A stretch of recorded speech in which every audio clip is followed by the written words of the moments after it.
আসসালামু আলাইকুম সুপ্রিয় দর্শক, আপনাদের মাঝে চলে আসছি আমি মঙ্গল গ্রহের মফিজউদ্দিন নতুন আরো একখানা বাস দেওয়া ভিডিও নিয়ে। বাংলাদেশ আর জিম্বাবুয়ের প্রথম ম্যাচে যেরকম উত্তেজনা আর কিছু সংখ্যক উত্তেজনা দেখা যায় গ্রাম অঞ্চলে, যেরকম ছোট ভাইদের আর বড় ভাইদের খেলা হয় ওই রকমই বাংলাদেশ আর জিম্বাবুয়ের খেলা। আরে কাকা, তুমি আমাদেরকে অপমান করলে নাকি? বুঝলাম না তো। আরে ভাতিজা, তোমাদেরকে অপমান করবো কেন? তোমাদের বললাম যে দেশে যেরকম ক্রিকেট খেলা হয় উত্তেজনা, ওই রকমই তোমাদের দুইজনের খেলায় এরকমই উত্তেজনা হবে না। কাকা, তোমার কথায় যে সুজের টান, আমার মনে হচ্ছে তুমি আমাদেরকে অপমানই করলা। আরে বেটা, অপমান করুক আর যাই করুক ওইটা তো বড় বিষয় না। বড় বিষয় হচ্ছে যে টি-20 ফার্স্ট সিরিজ তোদেরকে পিছন মেরে দেবো, তোরা তো টেরই পাবি না। আর একটা বিষয় হচ্ছে যে তোরা ছোট ভাই বেড়াদার আসছিস আমাদের দেশে খেলতে, সেই হিসাবে তোদেরকে একটা ম্যাচ ছেড়ে দেওয়া যায়, কিন্তু আমি বড় মুখ করে বলে ফেলেছি যে 5টা ম্যাচ জিতমু, সেই হিসেবে একটা ম্যাচ তোকে ছেড়ে দেওয়া যায় আর 4টে ম্যাচ তোকে পিছন মেরে দেবো, সমস্যা নেই।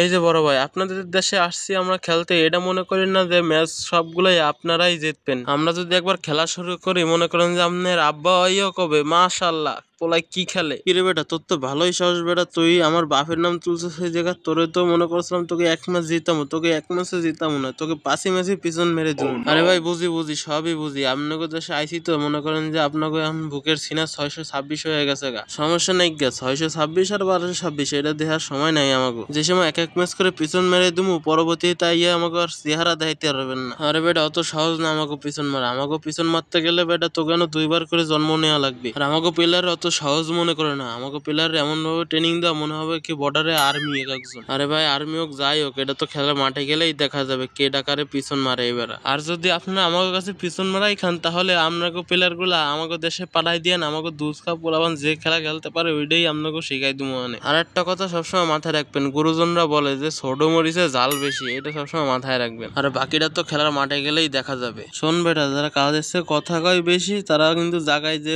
পিছন মারা খায়ও বেশি বেশি। তাই তোরা লাফালাফি করিস না, দেখা যাবে খেলার মাঠেই। তো সুপ্রিয় দর্শক, আজ ভিডিওটা এই পর্যন্ত। কি যদি ভালো লাগে থাকে তাহলে লাইক করুন, কমেন্ট করুন। পরবর্তীতে আরো মজার ডাবিং ভিডিও চ্যানেলটিকে সাবস্ক্রাইব করে রাখুন।